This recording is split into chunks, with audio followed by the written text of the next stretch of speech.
If you recall, in yesterday's gospel reading, our Lord had sent out his disciples, telling them to take nothing and nothing with them. And I emphasized how God, or our Lord, was trying to teach them to trust completely in God, that God will somehow provide for them. And this theme is carried on in today's gospel reading, not just in regards to their physical material needs, but also in regards to what they will need to say. So our Lord points out, don't worry about what you will need to say if you are brought before synagogues or tribunals or governors or kings, whatever. Don't worry. God will help you to say the right words. And it's not just when we are brought before these tribunals or whatever, but in general, when we are trying to witness to others, God will help us, provided that we trust in him. So he doesn't want us to be worried. He doesn't want us to be anxious. And we can apply this to any aspect of our lives. You know, God doesn't want us to be anxious about anything. He wants us to trust completely in him, even if we are persecuted, even if we are opposed, even if we're being tortured, to continue to trust in God. Very, very important that we trust in God no matter what. Now notice how he points out that there will come a time when brother will betray brother to death, and a father his child, and children will rise against parents and have them put to death, and you will be hated by all because of my name. Why would people hate Christians? Christians are good people. They're generous. They, give to all kinds of charitable organizations. They're more respectful of people of other religions. We don't force our religion down other people's throats the way some religions do. And not only that, we stand up for the dignity of every human person from the very first moment of conception until natural death. The one thing that people don't like about us Christians, actually, there may be many things, but one of the things they don't like about us is that we speak out against immorality in society. And as a result, we tend to be politically incorrect. And the reason we speak out against immorality in society is not because we think we're so much better than everyone else, but because we recognize that immorality, sinfulness, leads to the detriment of the individual, leads to the detriment of society, and those individuals who persist in sinful lifestyles or things that are clearly wrong, well, they're likely to end up in hell. We don't want that to happen. We reach out, we speak out of genuine concern for the spiritual well-being of that individual, for the here and now, but also for all eternity. The other reason there are some people, especially in the higher-ups, who are opposed to especially Catholicism is because the Catholic Church is hierarchical in nature. It has a form of governance. And in order to establish the one world government which they are hoping to establish, they need to get rid of that. They need to undermine this governance. And so they've tried over the centuries to destroy the Catholic Church. They were not able to. So they realized the only way is to infiltrate the Catholic Church and to corrupt it from within. And of course, we see that happening in today's age, where bishops are promoting all kinds of things that are very, very inappropriate, even at the very highest levels. But this idea of brother betraying brother to death, a father his child, and children rising up against parents and having them put to death, it just sounds like such an extreme kind of statement. It's like hard to believe. Was our Lord just kind of over-exaggerating? Was he just using a kind of manner of speaking in order to try to convey a certain message? No, he's actually being literal. And in fact, if you consider communism in China, communism was so bad. The tortures that they inflicted on people who did not conform was so severe that people dreaded being arrested by the authorities. And they were told to spy on their neighbor, including family members, because if they didn't report on their family members, they too would be tortured. They too would have to spend a certain amount of time in prison. And especially if they've experienced any of these things, they were just so afraid. In other words, psychologically, they were so manipulated, so brainwashed, that they would even betray their own family members. And this happened, other times too, under the Protestantism, in Anglicanism, there was a case where there was a couple who were married, and both of them became Catholic or were faithful to Rome, but neither one told the other because they were afraid that their spouse would actually betray them. So it's not just something that is conceivable, but it has already happened in history. And in today's modern age, the influence of the media, the educational system, children are being taught, they're being indoctrinated in certain things that we would say is not good. And yet it seems that we have very little influence in opposing these things. So the sex ed curriculum, the kind of sexualizing children from a very, very young age, and a lot of people have said this is a form of grooming. They're grooming children. And there was one drag queen who kind of changed his ways and realized that this is an abuse of children. It's really preparing them, sexualizing them, because child pornography is desirable. It's on the increase. People want it. And that movie that just came out recently, The Sound of Freedom, I very strongly encourage you to go and watch that movie while it's still in the theaters.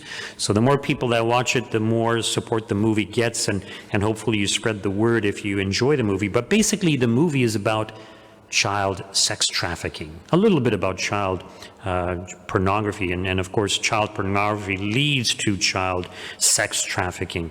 And I touched on this a little bit before, but I just wanted to give you a few statistics. So in America alone, every year, 350,000 children disappear. 350,000 children in America alone.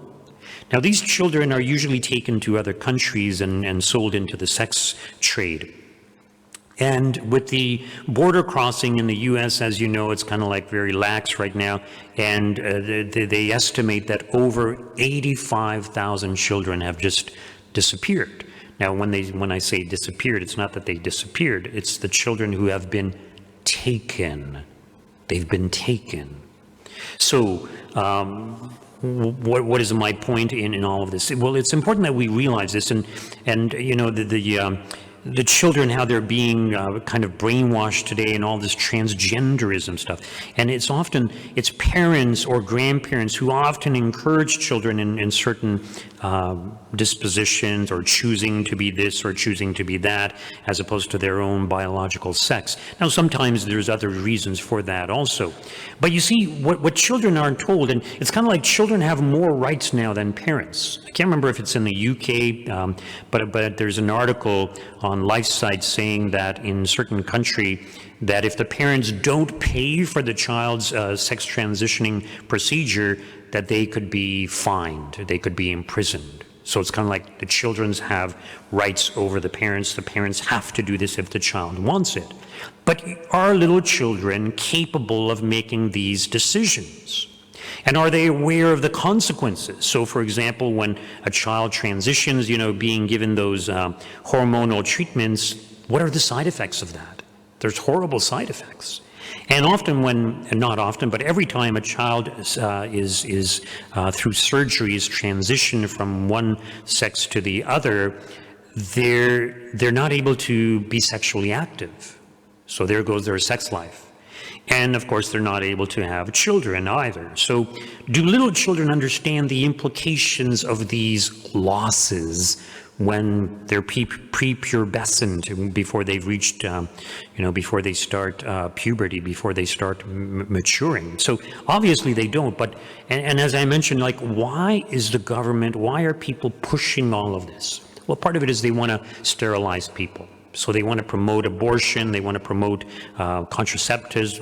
They say the world is overpopulated and there's all kinds of global warming and blah, blah, blah, right? So they want to sterilize people. But as I mentioned before, they also want to do experimentation on these children. In other words, to develop the technique of being more successful with these surgeries. And I mentioned, I think it was in the Interim newspaper, there was an article of a lady who was homosexual, but she worked in this area working with young children, and she was talking about some of the horror stories difficulties that she experienced. So, one girl, they kind of took a large portion of the skin from her arm, not just the skin, but the going quite deep. So in other words, very painful, right, to make a male organ for her, but it didn't take. It just kind of shriveled up and fell off, right? So meanwhile, she's got this scarring, and she couldn't transition the way that she wanted to. But are children aware of these things? Children who believe they are cats, or who want others to believe that they are cats. And I mentioned my nephew, who's just turned 18. He said in his high school, in one of the bathrooms, they actually have a cat litter box for the students who believe they are cats. But here's the reality, right? If you believe you are a cat, well, you can't really live as a cat. So can you be fulfilled as a cat if you're not a cat? So in order to be fulfilled, in order to be happy, we have to be what we are meant to be, what God intended us to be. If I pretend I'm Superman, well, I'm not going to be very happy. I'm probably going to, jump off some tall building and pretend I can fly, and it's not going to be a happy ending. So we can't make believe that we are something that we are not. We can only find happiness in regards to what we have to work with, what we really are, both physically and psychologically. So the point I'm making is that children are very, very susceptible. They're very, very naive. They're very easily influenced by well-meaning adults. But they can be led astray, so much so that they can believe that they are Ninja Turtles or cats or whatever that adults want them to believe. And children are taken advantage of, not just in this way in the school system, but as I mentioned also in the sex trafficking trade, which is a huge industry, 180 billion a year industry. And people need to be aware of this. And it's the children who suffer, it's the parents who suffer, who lose their children, and all those people who are abusing these children or looking at pornography and especially child porn, well, they're messed up, and we need to speak out against it. They're not going to find happiness. Today is the feast of Saint Camillus of Lellis, and he died in 1614. He was extremely tall for his time. He was 6.5 feet tall. And he joined the military, so he went on various military escapades, but he had an injury to his leg, and it became infected, and it was a kind of a persistent sore. So he had to leave the military, so he went, he had to be in a hospital for a while. Now, hospitals at that time were not the way hospitals are today. So basically, a hospital was just a place where you would put your sick relative or sick family member because you didn't want to catch the contagion. So it was just a place to keep people. They didn't really have doctors or nurses coming around to look at them. They didn't have people cleaning up after them also. So it was rat infested and dirty and filthy, and it was just a horrible place to be. But anyways, St. Camillus had to spend some time in a hospital in Rome, and his dominant passion was gambling. There were other things too, but he was just a gambler. He wasn't dedicated to God or committed to God in any way. He just wanted to have fun. He just thought about himself. He wanted to make money. And gambling, of course, people think, well, that's a good way to get some money and you'll be okay if you have money. Not so. But anyways, this was his dominant passion and all that goes along with that. But when he was 25 years old, so he joined the military when he was 17. When he was 25 years old, he had a conversion experience.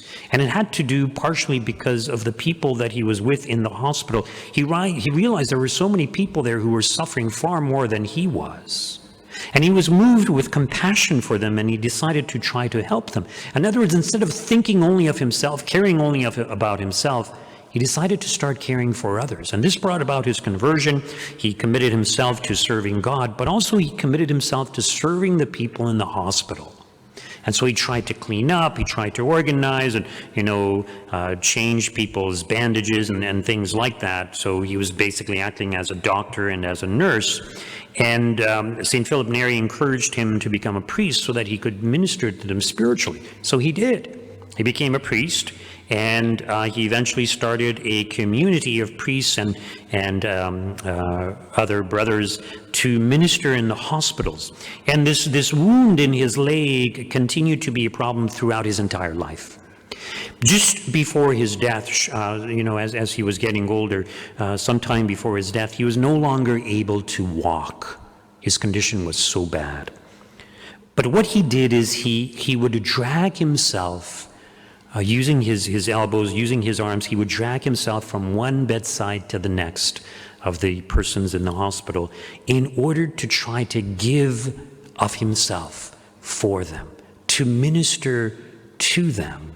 And this is true and genuine Christian charity, the example of St. Camillus here, and it's something that we need to imitate, and we need to be at the service of our neighbor, yes, and it's not just alleviating their physical pains or sufferings, but also their spiritual pains and sufferings, which often they don't even realize they have.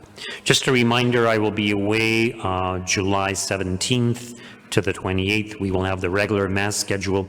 There are priests assigned to come and celebrate Mass at the regular times.